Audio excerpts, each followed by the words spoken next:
चला हे आहेत वेक्टर्सचे एम-एच-टी चे क्वेशन्स. आज सी लेव्हलचे क्वेशन्स होतील. या टाइपचे आपण केलेले आहेत आता आणि उद्या आपण याचे जेईई मेन्सचे क्वेशन करून घेऊ. याची टेस्ट होणार आहे आपली लवकरच. त्याच्यामुळं याचं रिव्हिजन चालू ठेवा. असा एक आपण क्वेशन केला होता, याला ट्राय करा. परवाच केला होता. पहा इथे म्हटलेलं आहे angle subtended by the vector ह्याचा हा एक्स वाय झेड कॉम्पोनंट आहे. त्याचा एक्स ऍक्सिस सोबत आपण परवा केला होता असा क्वेश्चन. समजा हा जो वेक्टर आहे तो कसा दिसेल तुम्ही इमॅजिन करा. 4 आय कॅप म्हणजे समजा 4 इथे एक्स मध्ये चालतोय तो प्लसच्या, 3 इथं चालतोय. ठीक आहे. हा एक्स मध्ये 4 आला, वाय मध्ये 3 आला आणि इकडे 12 आला. तर याचा जो काही अँगल आहे तो एक्स ऍक्सिस सोबत काढायचा असेल तर बघा angle subtended with x axis त्याच्यासाठी आपण कॉन्सेप्ट पाहिला होता. त्याचं नाव कॉस इनव्हर्स. अँगल नेहमी कॉस इनव्हर्स असतो. तर वरचा एक्स कॉम्पोनंट घेतो तो कोण आहे +4. एक्स ऍक्सिसला एक्सच घेतात आणि खाली अंडर रूट वेक्टरचा magnitude 4 square plus 3 square plus 12 square. तर ओव्हरऑल कॉस इनव्हर्स होईल वर 4 हा झाला 169 त्याचा स्क्वेअर रूट 13. तर cos inverse 4/13. So D is the answer.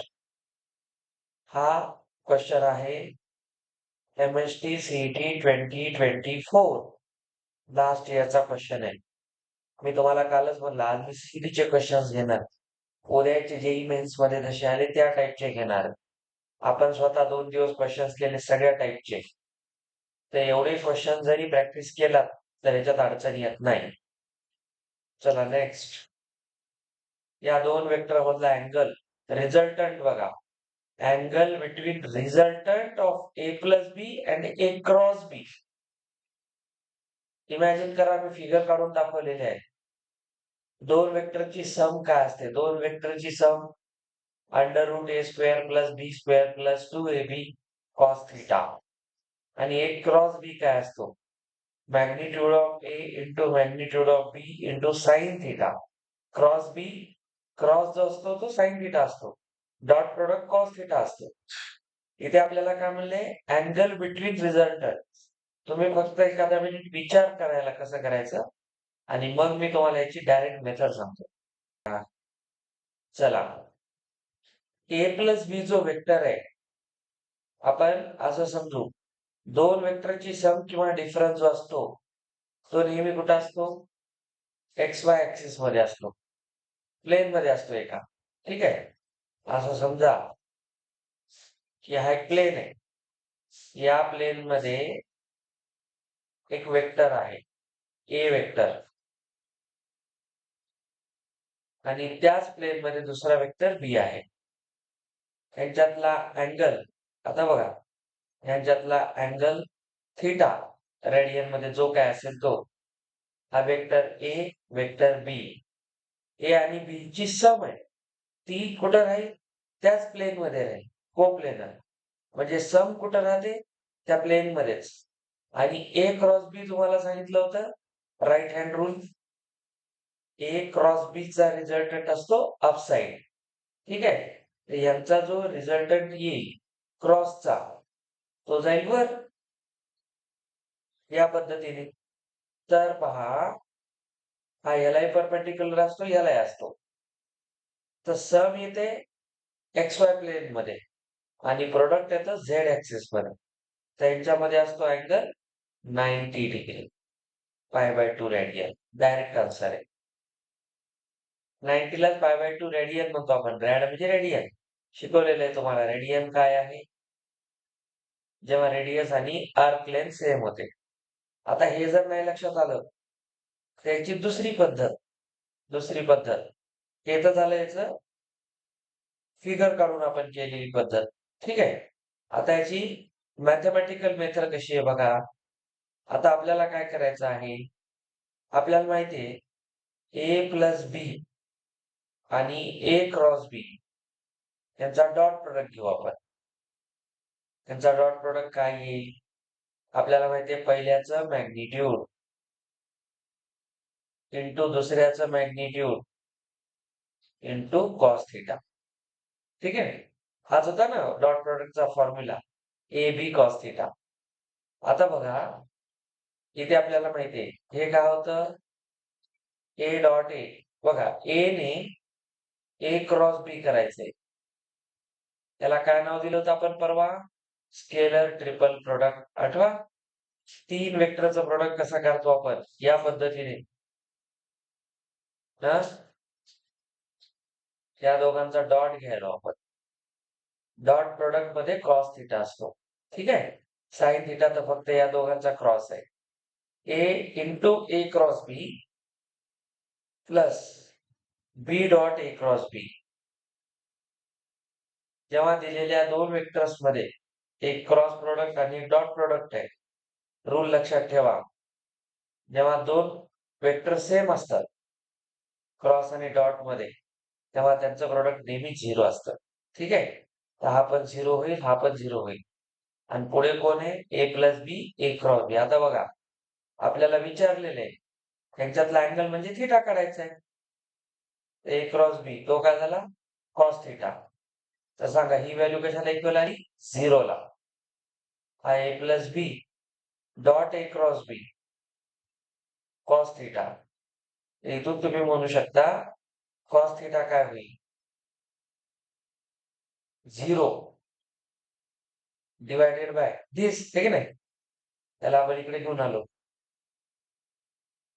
आता न्यूमरेटर 0 झाला, याचा अर्थ ओव्हरऑल कॉस थिटा किती झाला, 0. कॉस 0 केव्हा असतो, जेव्हा थिटा 90 डिग्री असतो. आणि थिटा 90 डिग्री म्हणजेच रेडियन मध्ये π/2 रेडियन असे करू शकता. हे मॅथमॅटिकली झालं. आणि ज्याला इमॅजिन करताय त्यांना तर डायरेक्ट पाहून सांगते, ए प्लस बी कुठे येणार, त्या प्लेन मध्येच, आणि ए क्रॉस बी येणार परपेंडिक्युलर. तर यांची सम आणि हा याच्यात अँगल नेहमी किती असतो, 90. तर तुम्ही असेही विचार करू शकता. दोन्ही मेथड लक्षात राहू द्या. चला हा जो क्वेश्चन आहे हा होता MHCET 2020 चा क्वेश्चन. ठीक आहे, हा करा, असा चांगला प्रश्न आहे, केलेला आहे आपण. X Y component of vector P. एका वेक्टर पी चा एक्स कॉम्पोनंट 1 आणि वाय कॉम्पोनंट 3 आहे. आपण वेक्टरचे दोन कॉम्पोनंट कसे द्यायचे पाहिलेले आहे.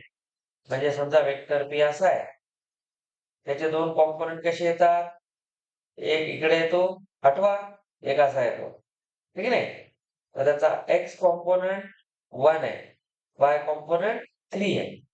हा vector P, x Y components of resultant of P and Q.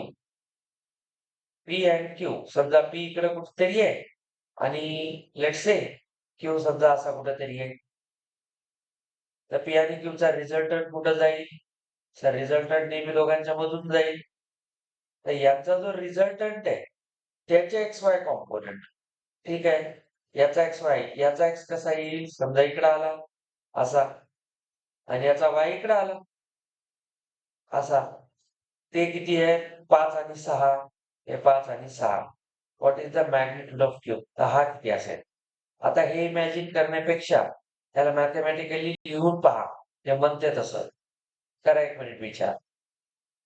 आता हे मी तुम्हाला फक्त गंमत सांगितली, आता ऍक्च्युअल बघा कसं होईल. विचार करा बरं, मजाक चालू नाही. एक्स वाय कॉम्पोनंट पी चे दिलेत 1 आणि 3. तर वेक्टर पी कसा लिहिला जातो, एक्स मध्ये 1 आहे म्हणजे 1 आय कॅप, आणि वाय म्हणजे जे 3 का 3 जे कॅप, म्हणजे याला तुम्ही काय लिहू शकता, आय प्लस 3 जे. हा झाला वेक्टर पी. पी आणि क्यू चा रिझल्टंट म्हणतो ना तो. तर बघा पी आणि क्यू यांचा रिझल्टंट कोण असेल, आर.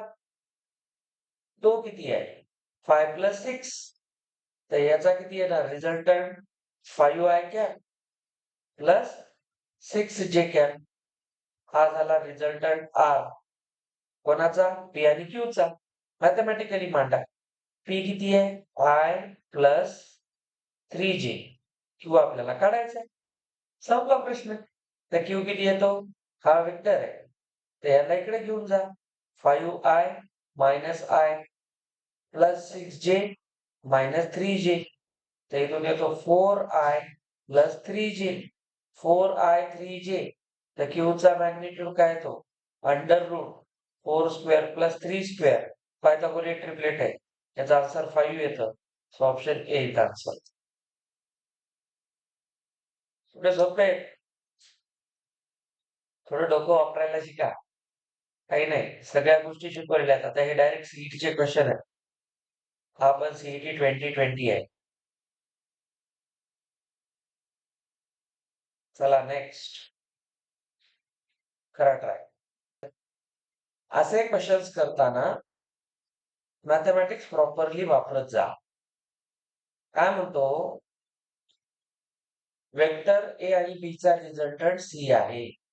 आपल्याला माहिती आहे resultant is given by A square plus B square plus 2ab cos theta. कुठलाही रिझल्टंट असंच लिहितं. हे इक्वेशन 1 म्हणा. आता तुम्ही काय केलं? Magnitude of B is doubled. म्हणजे तुम्ही बी चा जो मॅग्निट्यूड आहे त्याला तुम्ही केलं 2b. डबल केलं.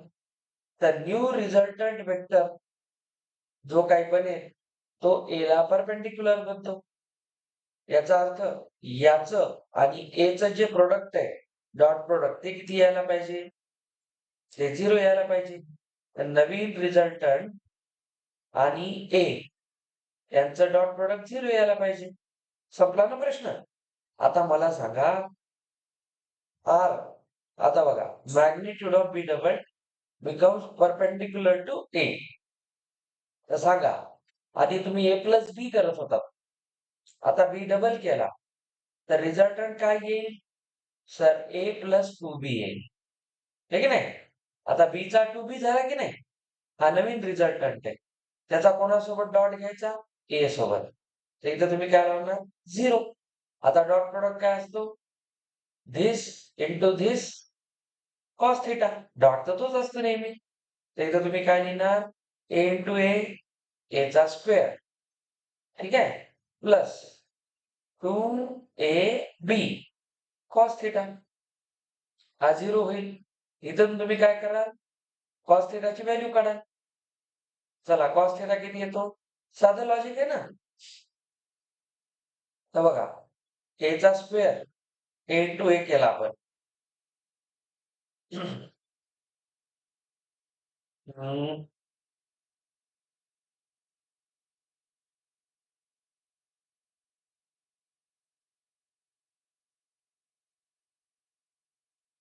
ठीक आहे. आता बघा एक काम करा. इथे घ्या 2ab कॉस थिटा. हा ए स्क्वेअर इकडे जाऊन मायनस होईल. आता कॉस थिटाला सेपरेट करा. Minus of A square divided by 2 mod A mod B. Divide होईल ना खाली येऊन. हा एक ह्याच्यासोबत कॅन्सल होईल.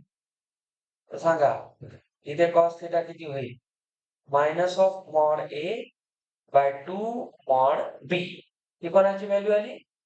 कॉस थिटाची. चला ही व्हॅल्यू उचला आणि इथे ठेवा 1 मध्ये. बघा तुमचा आन्सर येते 14 कारण तुम्हाला काय म्हणते सीचं मॅग्निट्यूड सांगा काय राहील. तर आपल्याला रिलेशन काढायचं. बघा सीचं बी सोबत रिलेशन काढायचंय. ऑप्शन तर तेच म्हणतं. ते इथे ठेवून द्या. बघा सीचं मॅग्निट्यूड ते येईल ए प्लस बी प्लस 2ab आणि कॉस थिटा कोण आहे? मायनस ए बाय 2b. पहा इथे बी बी सोबत कॅन्सल होतो. तर काय आलं आपल्याकडे? स्क्वेअरिंग बोथ साइड करा ना याला. रूटच्या बाहेर काढा. रूटच्या बाहेर काढलं तर इथं काय येते? Mod of C square. आणि हे रूटच्या बाहेर येतील. इकडं कोणी A square plus B square plus minus minus 2a² आला 2a². तर बघा क्वेश्चन संपला. कटला ना तो? हा 2 पण कटेल ना, बरोबर. हा जो 2 आहे हा पण कॅन्सल होईल. बी कटला आणि 2 पण कटला ना. हा, तर आपल्याकडे काय उरलं इथं a² plus b² minus a². संपला बघा प्रश्न. इथे उरला मायनस a². गंमत बघा, प्लस a² मायनस a² हे कॅन्सल. तर मॉड ऑफ c² कशाला इक्वल आला? मॉड ऑफ b² ला. तर दोघांचा स्क्वेअर रूट घेतला तर c चा मॅग्निट्यूड कोणाला इक्वल येते? b ला. तर c is equal to b. So option B is answer. C हा बी ला इक्वल आहे. काय केलं आपण? आधी ए आणि बी चा रिझल्टंट सी म्हटलं होतं. तर आपण रिझल्टंटचा फॉर्म्युला लावला. मग कंडिशन काय दिली? वेक्टर बी ला डबल केलं. ठीक आहे?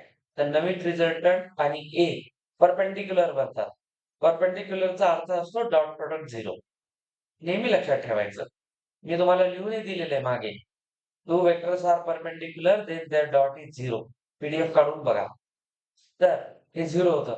आता नवीन रिझल्टंट कोण राहील? ए प्लस 2b राहील. त्याचा डॉट घेतला, कॉस थिटा आणला. तो कॉस थिटा इथे ठेवून द्या. बघा सी चा रिझल्ट येतो. हा एक बेस्ट क्वेश्चन आहे. चांगला क्वेश्चन आहे. चला हा करा.